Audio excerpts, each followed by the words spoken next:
What's going on, everybody? Thank you for joining us for another episode of LTMB Live. Let the madness begin. What is today, man? What, Tuesday, July 30th? Yeah, man.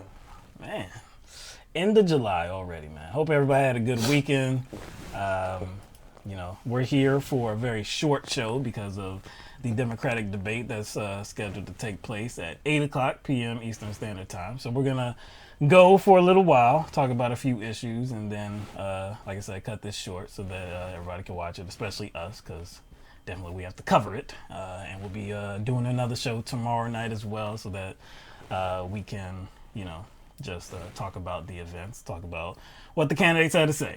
So we are broadcasting live on YouTube, Twitch, Periscope Live. So thank you everybody for joining us tonight. Won't be any live calls tonight. Not going to have any time for it. Yeah, because we only got about 45 minutes. Yeah, about 45, 50 minutes, something like that. So, but yeah, glad that everybody's with us today. Lots of things have happened since our last program on Thursday last week. Many things that we don't have the opportunity to address. It's just too much. But there are some things that we want to get to. So let's just dive right in. I believe this was last week. This was, President Trump. He's the president of the United States, so I guess it's normal for us to cover him extensively. But seems to be a pattern developing as of late in which President Trump seems to be targeting people of color that are in Congress. Particularly. Yes. He did target Pelosi. Mm-hmm. He's passively targeted Biden at one point by calling out the drug problem in New Hampshire. But what is different about his attacks on members of, representatives of color is just, what's different is the language and how he does it and what he's insinuating. You know what I'm saying? And what he insinuates by his language. So he attacks everybody, but in particular, he's been attacking people of color in a certain type of way that kind of reflects who he is as a racist. Yes, I do believe that he's a racist. Many others have said the same thing. His target recently was Representative Elijah Cummings, who has been in Congress for many, many years now. But President Trump chose to target Elijah Cummings because of the city of Baltimore. And he did that on Twitter. So we have the tweet to show you here. He said on Twitter, Representative Elijah Cummings has been a brutal bully, shouting and screaming at the great men and women of Border Patrol about conditions at the southern border, when actually his Baltimore district is far worse and more dangerous.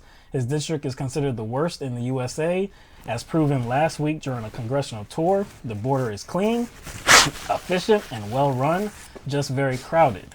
Cummings district is a disgusting rat and rodent infested mess. If he spent more time in Baltimore, maybe he could help clean up this very dangerous and filthy place. So, very colorful language. Trump makes no bones about this.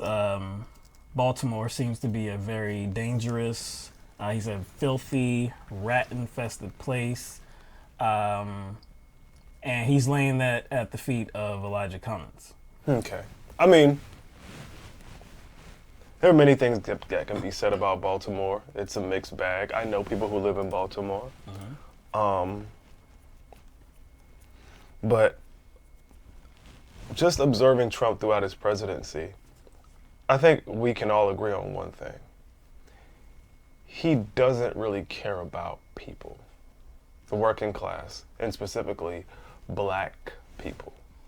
I think this is another one of those what about Chicago moments, you know what I'm saying, that people used to, or actually still use, but particularly they targeted Obama with that because he's black and therefore he should be able to affect and police and influence black people because he's black. Right. You know what I'm saying? Right. Same thing here, but I think there's a little hint of that.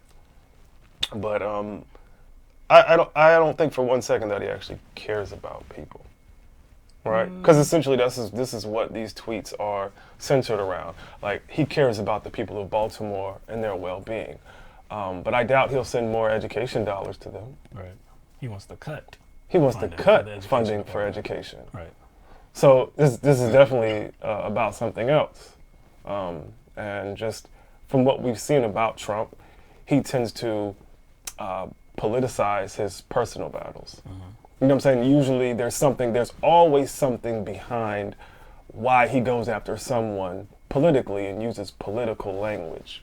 You know what I'm saying? You'll find out at some point in time he either had beef with that person, somebody didn't agree with him on something, or there's a personal vendetta. You know what I'm saying? Yeah. He has with that person, and he kind of transforms that personal vendetta or personal conflict or personal beef into a political one. And he kind of wraps that political beef in political rhetoric. And as a consequence, you know what happens? He gets Fox News and his followers to fight his personal battles for him. Yeah. In the name of politics, though. Yeah. It's like he says it, so it must be true. He said in the tweet that his district is considered the worst in the country. Now, I don't know what statistics that he's using, or like what measurement is he using to consider it the worst, and who's considering it the worst. I guess because he's speaking it into existence, it is what it is. So, I mean, I guess conservatives can feel free to repeat that kind of nonsense. But yeah, at this point, you know, just to piggyback off what you said, it really doesn't matter what Baltimore is. In this conversation, it doesn't matter what Baltimore is. There are many people that will say that Baltimore is not a good place, and there needs to be many improvements to be made. And that has been the case for many, many years, through many different presidencies as well. But the conversation here, or the criticism being leveled on Cummings, Representative Cummings, U.S. Representative Cummings, we have to talk about if that's appropriate or not. Representative Cummings is, again, a United States representative. Mm-hmm. He's in Washington. He debates issues in Washington, issues that concern the whole country, not just the state of Maryland. Yeah, and there's a state government. There's a state. Thank you. I think that's the point a lot of people were trying to make, and he seems to not understand that or not care, because in his language he used words like under his watch, under his oversight. I was like, he's not the governor of Maryland. No. He's not the mayor of Baltimore. He's not a city councilman in Baltimore. He's not in the state government in the state of Maryland. So I'm trying to figure out, does he not understand how government works, or what Cummings' job is? You see what I'm saying? It's like he doesn't really have oversight over the state of Maryland or Baltimore. Yes, what he does as a congressman can affect that state and that city. But not just that city. But not just that city and that state. That's not his job. It's not his job. So again, Trump either doesn't know how government works, or doesn't know what Elijah Cummings' responsibilities are, or there's a motive. There's another motive behind these attacks. Well, I think both can be true. I think it's very possible for both to be true. But here's Trump talking, and again, in his own words, this is why he's critical of Elijah Cummings.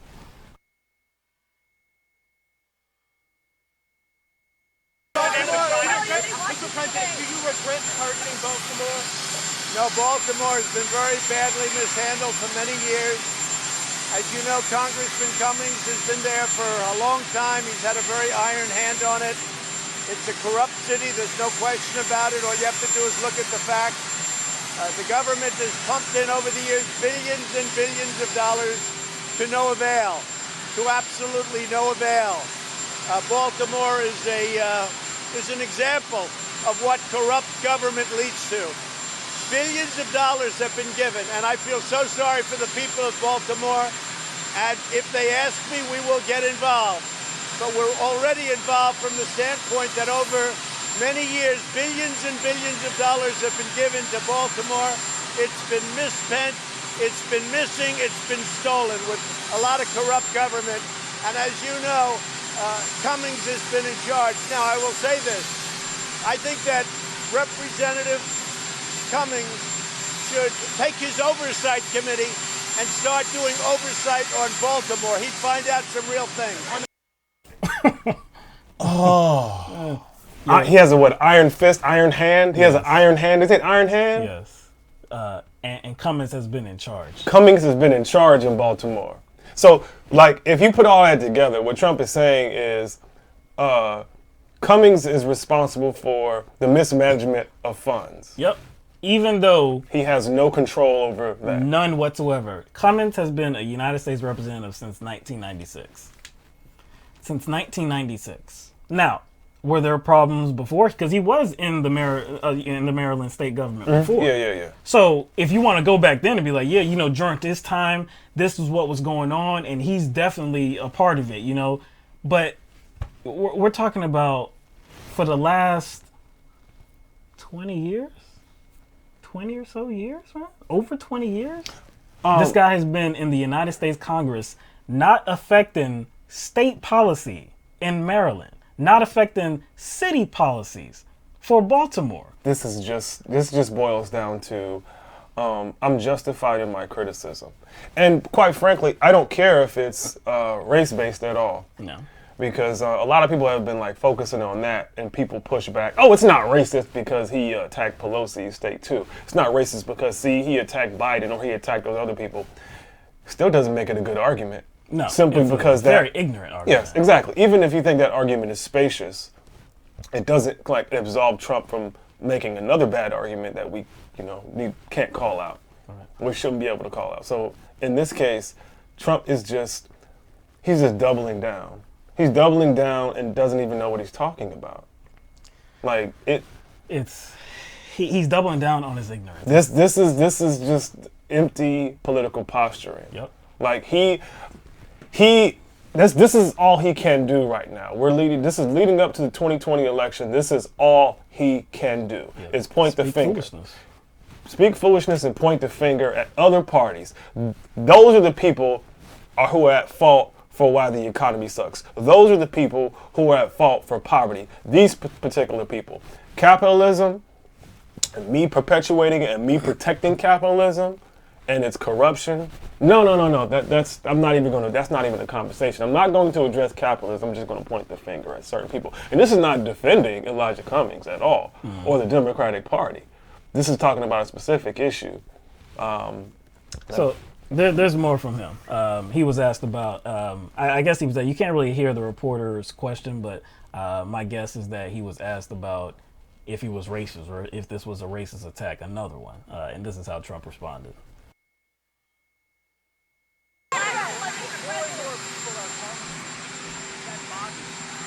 I am the least racist person there is anywhere in the world. When con men, who I've known almost all my business life, because I had to deal with him, unfortunately, in New York. But I got along with him, Al Sharpton.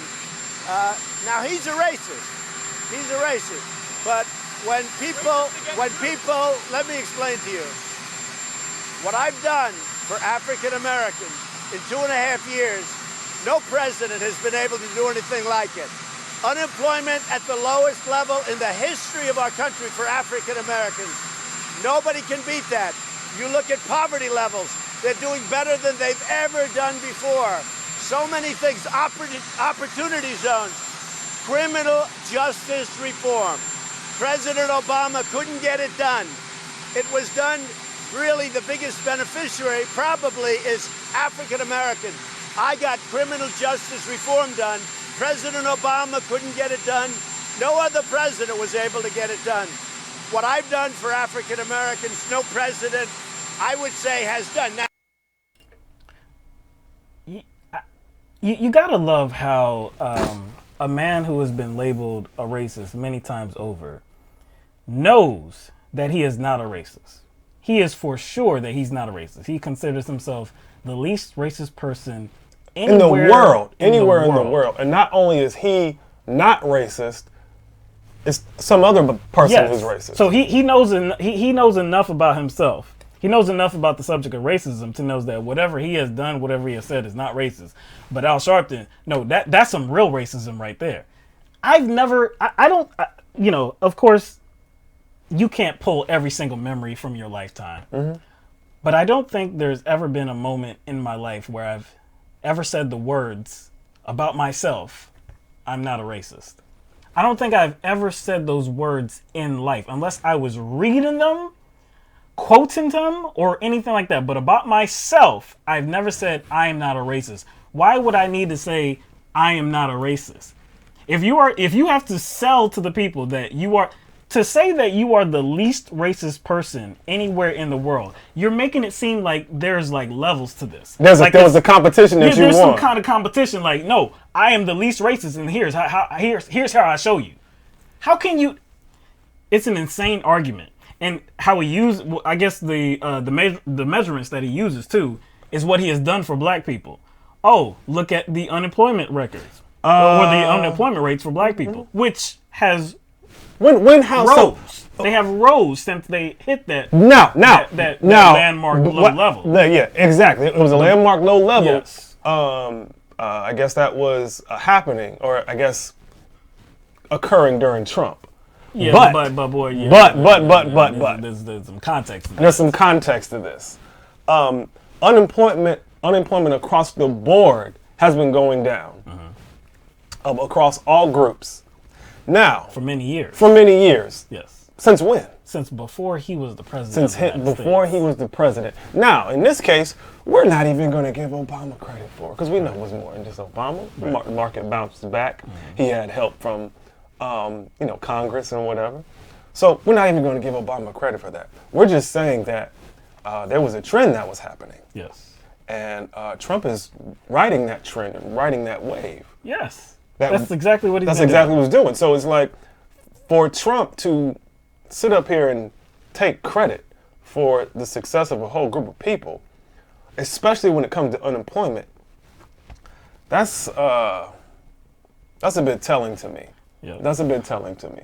And he doesn't, look, there's something to be said about, there being a low unemployment rate for black people. Fine. There's something to be said about it. Even though, again, if you look at the actual numbers, it had been falling ever since before he was the president of the United States. But one thing that he has never addressed is the black unemployment rate as it compares to the white unemployment rate, which is, it's about double. It's about double the rate of white unemployment. But he's never addressed that whatsoever. If you really care about black people, if you really care about a just society, opportunity for everybody, wouldn't you address that? You know what else kind of this brings light to? The hypocrisy of people on the right, whether it be Republicans, conservatives, people who support Trump, who've always said that black people have had the same opportunities as everyone else, right?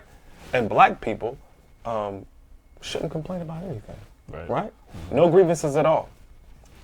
Now, if that is the case, right, then why is it a talking point, or why is this a selling point for Trump? That black unemployment is low and I did something for them. Why would something need to be done for black people if they had the same opportunities? Mm-hmm. And you see what I'm saying? So actually, Trump making this point like undercuts the conservative narrative, or the right-wing narrative about opportunity in America as it pertains to black people. Because to highlight this as some sort of achievement, that you did something specifically for black people, that must mean that black people were either underrepresented or systematically subjugated by some system, right? Why would you need to do something for black people? Well, look, I don't know if it would be Trump's response, but I think it would be a lot of responses that I think they would probably say that Trump got black people to stop being lazy. You know what? That's the only way it could be. Because because again, he single-handedly did that. Just his president. I asked somebody, right? And I asked multiple people about this. Like, specifically, what did he do? I asked specifics. I've asked people on Twitter, on Facebook, on YouTube, everywhere. What specifically did Trump do? Even if you're saying the black unemployment that's on him. It's on him. That's on the books, on his record. Even though it's not. Let's just say it is. I've asked people, what specifically did he do? They can't name anything. So what it has to be is just the presence of Trump. Yes. And guess what? That's what it always leads to. It's like, well, just Trump just Doesn't have to do inspires anything. people. He's just there. He's just there. Yeah, So that just makes these black people get up off their lazy asses and get jobs. I'm like, so look, but criminal justice though, what do you got? What do you got to say about that though? Because obviously he supports criminal justice reform, yes. especially like dealing with police brutality. You know, yes. dealing with the reasons why Colin Kaepernick and other NFL football players were kneeling. No, he's just concerned about the First Step Act. I got that done, which wasn't even. That wasn't even. That was. It was that not was, even your effort. That was Jared Kushner. Exactly, and that was only because of his dad. That was because of his dad. Yes. And that that doesn't really affect a lot of people. No. But anyway, look, the whole reason why we're even talking about well, not the whole reason why we're talking about this, but I guess why it's such a more magnified issue is because there have been other issues with Trump, other issues that, you know, certainly seem to be racist in the last few days, last few weeks. And so one of them was, you know, the attacks on Representative Omar. And when he was at that Greenville, North Carolina rally, and the chant broke out, send her back, and that was leveled at Representative Omar, send her back to Somalia. You know, I guess she's not a real American. She doesn't espouse, you know, American beliefs. She, you know, she's just too critical of America, blah, blah, blah. She's not grateful, this and that, right? So, of course, many people believe that it was racist. Trump said that he was not a fan of the chant. He tried to get it to stop, which we know to be false because we saw the video, and he just kind of basked in the chant. He was kind of like just taking it all in. So like I said, many people did call it racist. There were a lot of Republicans that said it was wrong. It was, you know, it was troubling, but would not go so far as to say it was racist.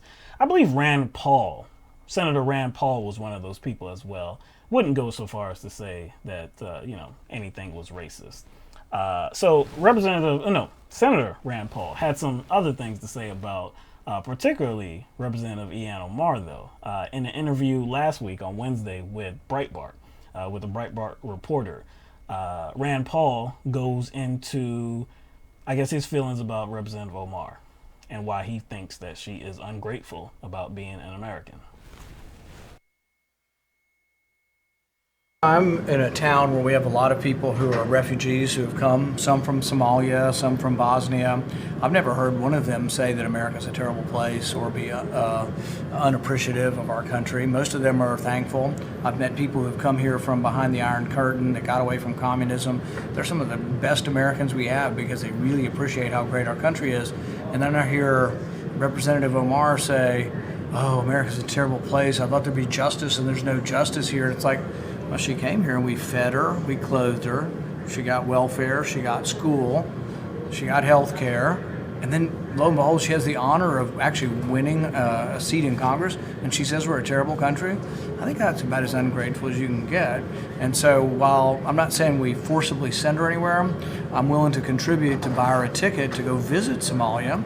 And I think she could look and maybe learn a little bit about the disaster that is Somalia, that has no capitalism, has no God-given rights guaranteed in a constitution, and has about 7 different tribes that have been fighting each other for the last 40 years. And then maybe after she's visited Somalia for a while, she might come back and appreciate America more.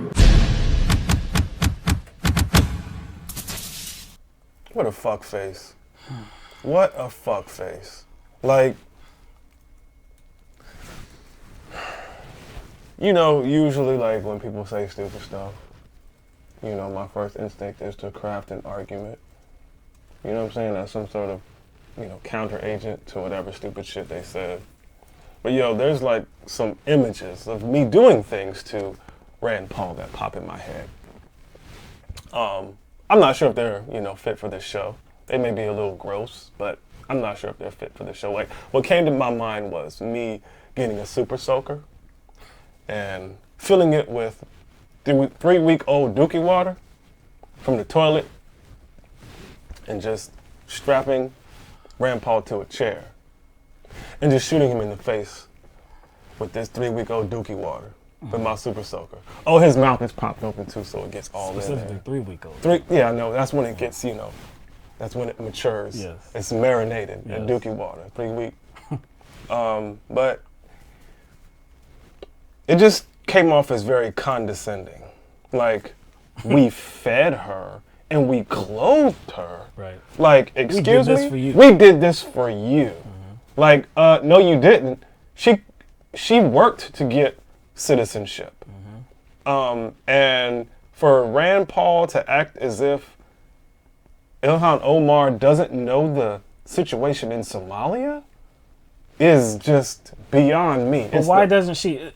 The reason why he thinks that she doesn't know the situation in Somalia is because she has criticisms of the United States of America. Why did she come over here in the first place? Why did she leave Somalia? Why did she leave Somalia? But think about how he led off with this whole argument. One of his first comments and how he shaped his whole argument is that Representative Ilhan Omar said that the United States is a terrible place. That's how he shapes his whole conversation, this whole argument that he's trying to convey to people. Representative Ilhan Omar has never said that the United States was a terrible place. Now, she has advocated for making the United States a better place. She has called out the treatment at the border. She's called for many things that, again, I share her beliefs. What's her job, though? I was born here. Well, what's her job, though? What's her job? Her job is to advocate. Well, her job is to be a representative of the people that elected her. And keep things the same. No. And keep things the same. Her job apparently is to keep things the same. No. So if she doesn't either one, co-sign any Republican agenda or want to keep the conditions in America the same, that must mean she hates America. And since that's the case, she should, go back to Somalia. Yeah, I'm not saying it. For but permanent. I'm willing No. to sponsor a trip for her. I'm not saying it. We'll pay to have her go back to where she came from, see the terrible conditions that are in Somalia, and then when she comes back to the United States, she'll understand that she needs to be more grateful of this very fine nation. But what is great? And that's what's really condescending, and that's what's really offending or offensive. To say that she can't be grateful and critical of the country that she lives in. Like, those two things don't mix together. She can't be grateful and critical. But I think that's important. Yeah, that's but important. Rand Paul can, because we've heard many criticisms that Rand Paul has So what is that about? So what is that about, Will? So what is that about? There are certain people who can only I think we're be circling grateful. back to something here. Yeah, we're circling back to something here. Yeah. It always seems to rear its head when it comes to conversations about the United States and those who express their grievances. You know what I'm saying? Because doesn't Rand Paul express all the time his grievances? All the time, because he's people in his party. It's the senator. Especially them. They always air grievances. They always say, this is not right, we must do better, we have to do this, this is a problem. They always do that. That's their job to do that. As regular citizens too, it's our job too, because we the people, right?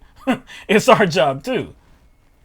But it just seems as though right now it's just in neon lights. People of color, shut your mouth. If you don't have anything positive to say about the United States of America, either you do need to shut up or you need to go somewhere where it's worse, so you understand that you should be grateful enough to keep your mouth shut.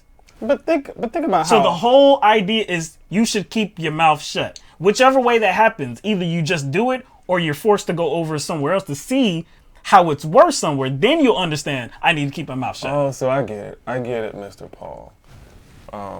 Senator Rand Paul. There are other places on the planet. There are other countries that are just bad places to live. Right.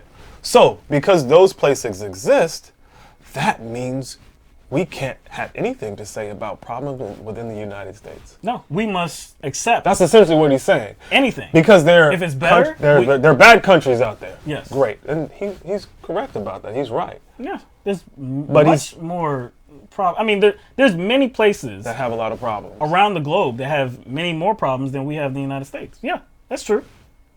But somehow that means we can't complain about our perceived problems over here. That means that there can't be true suffering. There can't be true suffering. Here in the United States of America.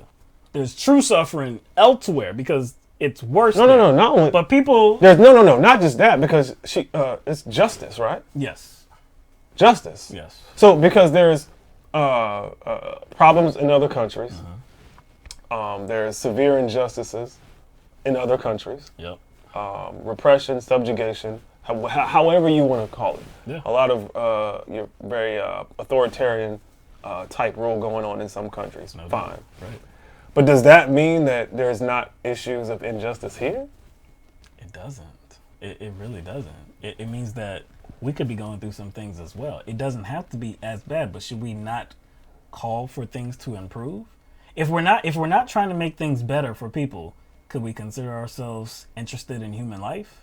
Could we consider ourselves interested in our fellow man and woman and child? And could we really be like responsible members of society if we didn't do that? Could we call ourselves citizens? Citizens? Because we call ourselves a civil or a civilization. Yeah, exactly. So what this shows me is that Rand Paul, Rand Paul is not a guy that I don't think before this I would have ever, I guess, said that he gave me a racist feeling. Oh, the vibes. Yeah.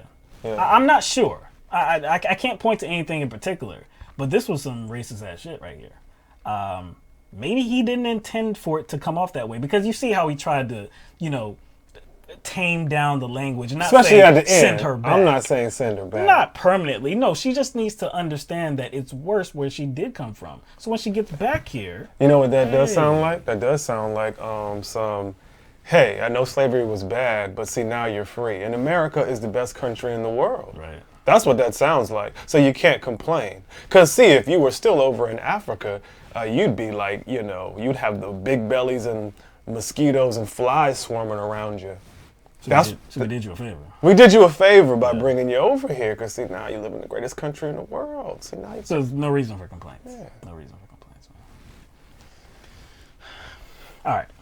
Only got limited time, so we're going to go to, let's go to Kamala Harris. Yeah. Kamala Harris. Yeah. A lot to talk about Kamala Harris. Yeah. Kamala Harris is not going to be on the debate stage tonight. She's going to be on that second night, again with Joe Biden, but that's another subject. There's been a lot of talk on the campaign trail about student debt. What are these Democratic presidential candidates, their policy ideas? Like, what are their plans for student debt? Student debt is climbing by the day. Of course, many people are saddled with crippling amounts of student debt.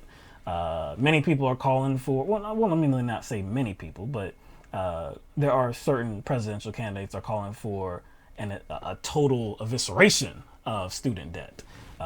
People like Senator Bernie Sanders. So it's very, I guess people have wanted to see where Kamala Harris falls. What's her ideas on student debt? What is her plan? What's she going to do about it? And so she talks about that in a new plan, a new policy that she just unveiled.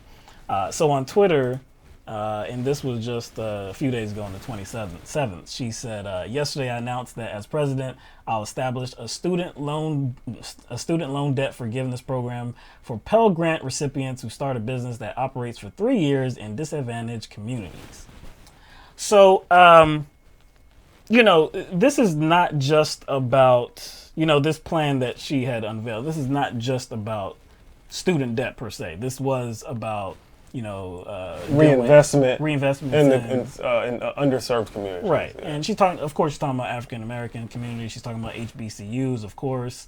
It's part of a larger plan. It is part of a larger plan. So when you take a look at the larger plan, if you take a look at the campaign website, the title is Reducing the Opportunity Gap, Investing in HBCUs and Black Entrepreneurship. So if you look at some of the ideas here, she starts by, I guess, trying to educate people about, what the problem is and why the problem is here. She says it's harder for Black entrepreneurs to get the startup capital they need. They're more likely to rely on personal credit cards carrying balances than traditional banks. Also, she says nearly 40% of African American adults between the ages of 25 and 55 hold student debt, compared to 30% of whites and Latinos. She also talks about how Black Americans remain at a disadvantage in participating in STEM workforce, the science, technology, engineering, and math, which is true as well. So again, this is, just some statistical proof of, there's a problem here. We need to address the problem. So it goes on to say, here's how she'll do it. Says Kamala Harris will invest $60 billion in STEM education at HBCUs and other MSIs, which stands for minority serving institutions. Not bad. I mean, it's not bad. It's not bad. She said it also says that should create a $50 billion fund. Well, within that $60 billion, $10 billion would be an infrastructure grant program for HBCUs and other MSIs. Then should create a $50 billion fund at the Department of Education to help HBCUs and other MSIs build up STEM education. Again, not too bad. I mean, yeah. I mean, like, definitely HBCUs need more funding. We know that to be true, right? Yeah, I guess you could say that. Yeah. I guess you could say that. Yeah, so I really can't, I don't know, I can't poo-poo on that. No. Not all of this plan. It's nothing to, just completely throw the whole thing away. Now, it gets into a problem when you start talking about what she's going to do about student debt. There's some other things in here too, but this is really where people's attention went to. Her plans on student debt. So she explains what she's going to do as this. She'll establish a student loan debt forgiveness program for Pell Grant recipients who start a business that operates for 3 years in disadvantaged communities. That's the same thing that she said on Twitter. Also, participants can have up to $20,000 of debt forgiven and can defer all of their student loans interest-free during a business formation period that can last for as many as 3 years. Okay. That sounds like more of like a refinancing plan. And also, there's a threshold. She's at up to $20,000. Up to. You know how much college costs now?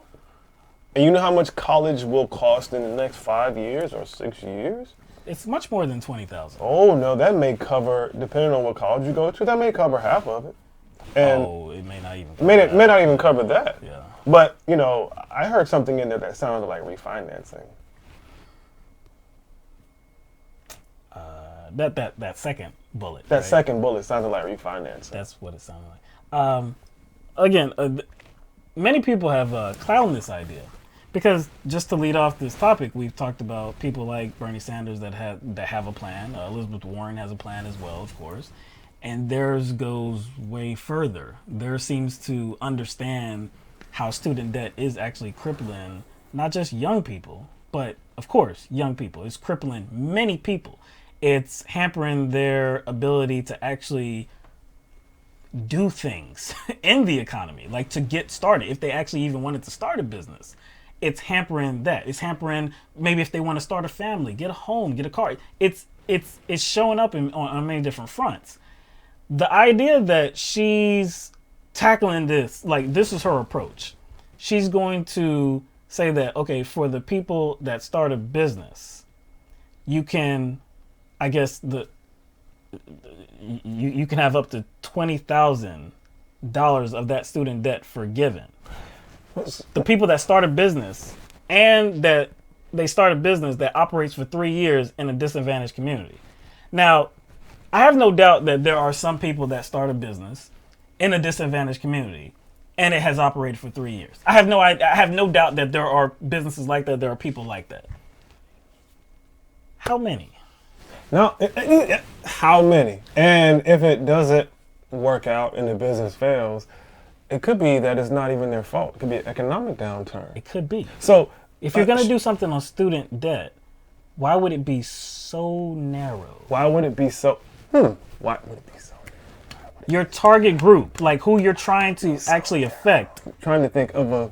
It's. I'm trying to think of a good answer, but I can't. Usually, when something is targeted in such a narrow way, it's designed not to benefit a lot of people. So therefore, it doesn't cut deep, purposefully, because there's no way all the resources she has and all the kind of expertise that's available to her. There's no way that those people helping her craft this policy think that would cut deep. We don't. It's obvious that it doesn't, based on the probability of how many people will actually qualify. Right. And not only that, You starting your business, right? So if you can't pay off your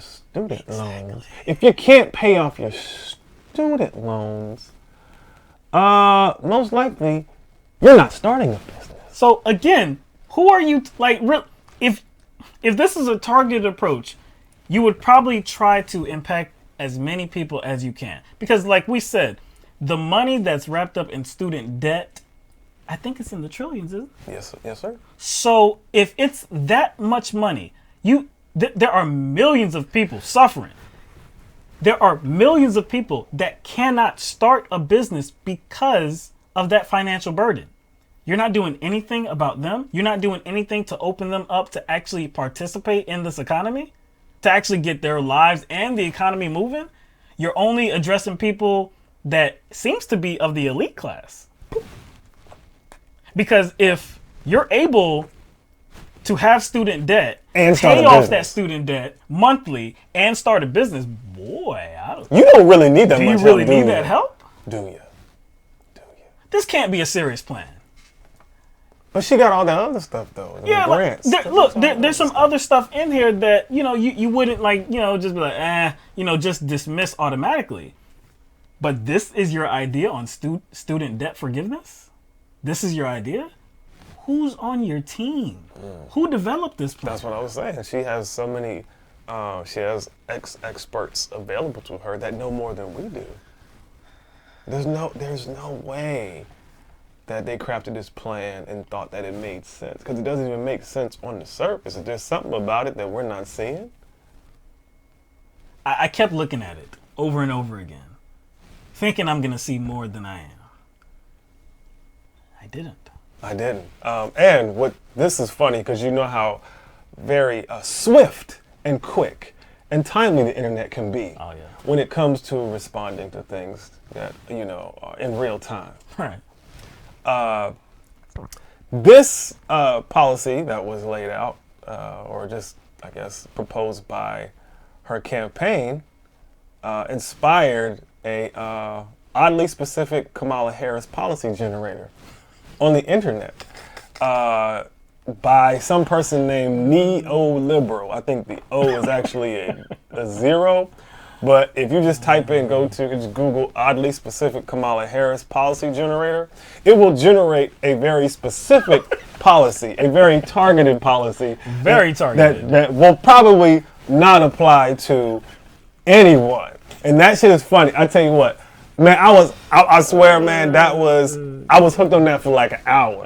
Because I was getting something different every time. Y'all was like, yo, I can't take this. My chest is hurting too much. I will read you off an example of my results, or one of my results, because I got like 20 or 30 results because I was playing with it so much. One of the results that the generator gave me was, yesterday I announced that as president, I'll establish a prison abolition program for conspiracy theorists who open a mini golf that operates for 4 years in a dust bowl. Yesterday, this jump right here is my favorite. Yesterday, I announced that as president, I'll establish a no-state surveillance program for Buddhists who open a wing joint that operates for 6 months in a resort town. Yo, I'm telling you, go just type that, Google that junk, and just hit generate, and I promise you'll be laughing. Again, you have to question who's on the squad, like who's on this team, and with all those minds together, this is the best thing that you can come up with. And see, and that is why we doubt who Kamala Harris portrays herself to be so much.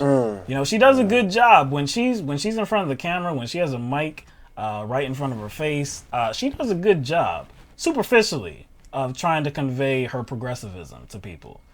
But behind the scenes, when you really dig into it, it's just talk. It's absolutely just talk, lip service. She's just trying to sell you something that isn't there. We got time for one more presidential candidate, Joe Biden. So, Democratic presidential candidate Joe Biden has continued his assault on the idea of Medicare for all. I believe he is really the only Democratic presidential candidate that pushes back on Medicare for all so fiercely or so forcefully. Maybe you could argue somebody like Hickenlooper and Steve Delaney. Bullock. Yeah. I said Steve Bullock, but I'm not sure about him. But Delaney, that's who I was really talking about. John Delaney, and John Hickenlooper as well. But Joe Biden, he goes at it just as strong or probably as strong. And he definitely gets more of the attention because he's considered the front runner. So in a recent ad, Joe Biden had a retiree talking about how great she thought that Obamacare was and why she wanted to keep it. So we have a clip of that.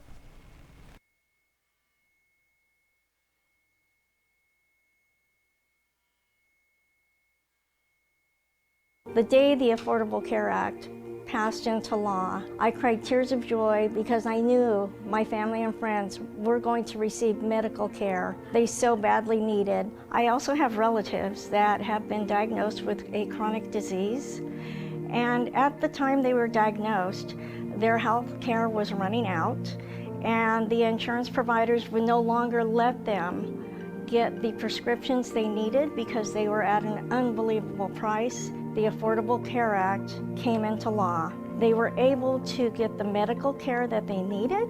They continued to live a full life. My husband and I worked for a very long time. We are now retired. However, the length of time we worked earned us benefits that we can live the rest of our lives with. One of those is our private medical insurance. I have my own private insurance. I don't want to lose it. My husband and I worked for over 30 years. I feel we earned that benefit. And that's why I prefer to keep the Affordable Care Act. We build upon it, bring in the private insurance, and move forward. I like what I have, and it means a lot. Well, stay healthy as long as hope you don't need it. Hope you don't need it. That's right. I know. Thank you, Vice President Biden.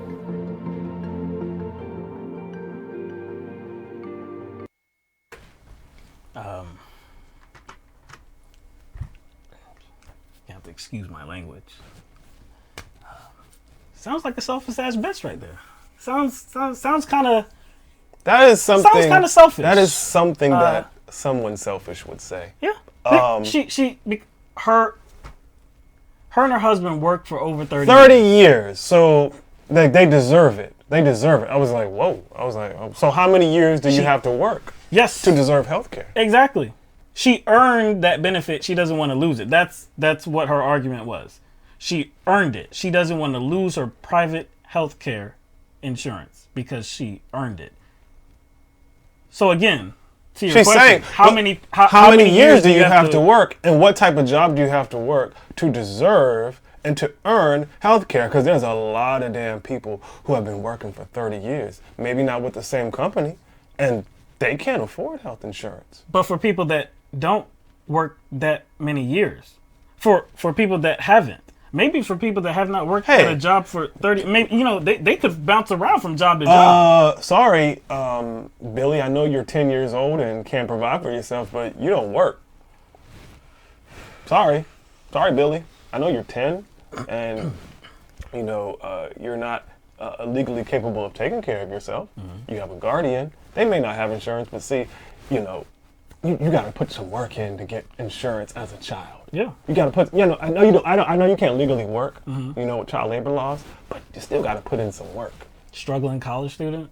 Hey, you just got to do better. You got to do better. I know you got a full, a full course load. You got studying to do. You got exams to take, but you're just gonna have to, pay what you need to pay, no matter if that premium is, skyrocketing or it's just, sorry, you don't really deserve it like I do because I worked 30 years. There you go. This is so when we're talking about healthcare, we're living in a world where healthcare should be about who deserves it and who doesn't, or who deserves it more than other people. Healthcare? That's kind of. I don't think she meant it that way, but that's how it came off. It did. That's how it came off. That's why I said she's selfish, man. Yeah. She came off as very selfish. And it's like, it would have been kind of been better. It'd have been better. Like, you know, at the end of the commercial, it shows the Biden campaign graphic.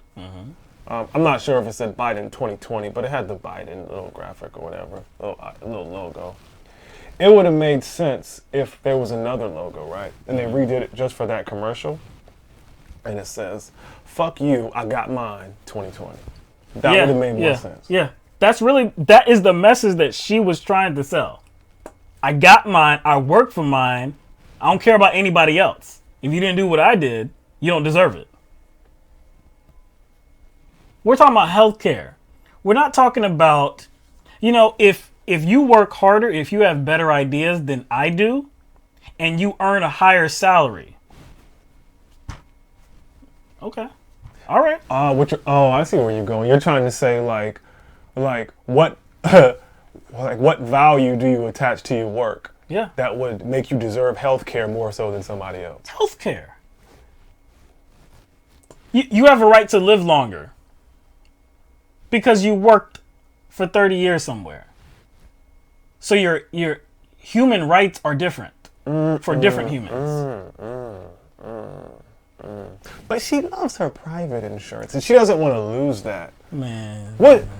She will lose the damn company for the last time. For the last time, the company is going. Your coverage ain't going away. Exactly. You have the same plan, the same coverage. Same doctors. But who is providing, who is funding that changes. Yo. That's it. In this little ad right here, this little spot campaign ad, did you see her advocating for her particular insurance company? Did she say Aetna? Did she say Blue Cross Blue Shield? Did she say United Healthcare? Did she say any company? That tells you she is not talking about an insurance company. She's not talking about the middleman. No. She's not talking about that. Because it doesn't matter. It doesn't matter. Now, like, if a new finance company, right, takes over your mortgage or takes over your car loan, do you lose your property? I would say no. No, the intelligent answer is no. Don't lose your property. Now, the bills may look different, right? They could. That's about all that changes. The bills look different. Yeah. They probably feature the new company name. Maybe the visual overview of the coverage changes, something like that. But you don't lose your property. No. Now, right. And the whole financial situation might change too. It could be cheaper. It could be more expensive. Now, I'm glad you went to that because in this case, when we're talking about healthcare, Medicare for all specifically, not only would I guess it wouldn't even be a bill per se, right? Because the bill would be a tax, right? So you would pay taxes, but you wouldn't lose your house. You wouldn't lose the property. No, I'm just making an analogous. You can't because it's a mortgage and it's a loan. But if it worked the same way as, let's say, medical coverage, you wouldn't pay a premium. Right. You would be paying a little bit in taxes, but you would still be getting the same health care provided to you. And at the end of the day, it would be less than what you were paying as far as a premium. So she's arguing to pay more. She's arguing to pay more because she earned it. It's like a trophy. I don't want this trophy taken away from me because I earned it. I don't care if you have a better trophy. I don't care if that trophy, because this trophy actually it costs me money. So to have this trophy, it actually cost me money. You got another trophy that is the same trophy. It's the same trophy. But I don't want that trophy. I want to keep the trophy that I do have. For more money. Because I earned it. Because I worked for it. I worked for it. Y'all can take that trophy somewhere else. Again, we always make the point that your doctors are not going away. It's just the middleman. And I would hope that she doesn't understand it. I would hope that she doesn't understand, because if she does understand it, that means that she's doing the bidding for a private health insurance company for free. Honestly, just observing the way she was talking, she probably didn't understand. You see what I'm saying? She just seemed like she was just reciting some words that were given to her. You see what I'm saying? I wouldn't say she was stuttering, but it just seemed so scripted, and she didn't seem quite knowledgeable. No. So I could imagine they got somebody who didn't know. They purposely targeted somebody who didn't know. And they're just going to talk about how, hey, this is, I grew up knowing that, hey, when I was in my early 20s and 30s, you had to work for this. So that when the time came, when you retired, you had your health insurance, that was something, that was a benefit. You worked for that. I wear that like a badge of honor. But come on, man. Is that really a badge of honor when only certain people can have it? That's a badge of honor? And of course, everybody's, it is, because everybody's job doesn't offer health care. See, that's the point. That's crazy, man. And let us not forget whose ad this was. Okay? A lot of attention we threw at this woman. This looked like ignorant woman. But let us not forget that this was Joe Biden's ad. Yes. He felt it necessary to convey this message. And did you see how he came off as so empathetic and caring? Yes. The music. About the music. Oh, yeah. I mean, the only thing that was missing was like, high-pitched violins. That's the only thing that was missing. You know what I'm saying? Oh, man. That F sharp. Oh, boy. It's not surprising. It's just disgusting. All right. So, look, we kept it under an hour. The debate is about to take place. CNN, right? I think so. I believe it's CNN. Because it's CNN. That's right. Yeah. The three hosts are Don Lemon, right? Jake. No. Don Lemon. See, I can't remember. They all all run together. I just remember Don Lemon because that's the easiest one. Usually we have we call him on there. because I used to call him Don Lemonade. Yeah. But anyway, so the candidates that are going to be on the stage tonight: Senator Bernie Sanders, Senator Elizabeth Warren, Mayor Pete Buttigieg, Marianne Williamson, Beto O'Rourke, Senator Amy Klobuchar, Governor Steve Bullock, Representative Tim Ryan, John Delaney, and John Hickenlooper. So we have quite a few centrists that are going to be on this stage. While you have Bernie, Elizabeth Warren, and Marianne Williamson, which are the progressives. So it should be interesting. An all-white panel, which was done by chance. Interesting, but like I said, we'll see what it looks like. Are you excited? I don't know if I'm saying I'm excited. I know. I'm interested in the, especially the interaction between Bernie and Elizabeth Warren. Yeah. Will there be everybody already got their feet wet. Exactly. You know what I'm saying? Is there going to be any kind of Dust up. controversy, any kind of difference of opinions that, people are going to be talking about right after and into tomorrow? So we'll see. But that's all we have for everybody tonight. We are glad you decided to join us just for the little bit of time that we had. We're going to cut this short. And tomorrow, Wednesday, we'll be on probably at 6. Yeah, 6. Probably at 6. Sounds good. Yeah, probably at 6 because the next debate is going to be at 8 again. So we'll probably be on at 6. But we will let you know on Twitter and on YouTube. But like I said, thank you for joining us tonight, and we will see you tomorrow. 6. At 6 o'clock. All right. Mm-hmm. So everybody, peace out. Watch the debate, and watch us tomorrow night for the debate coverage. All right. Peace out.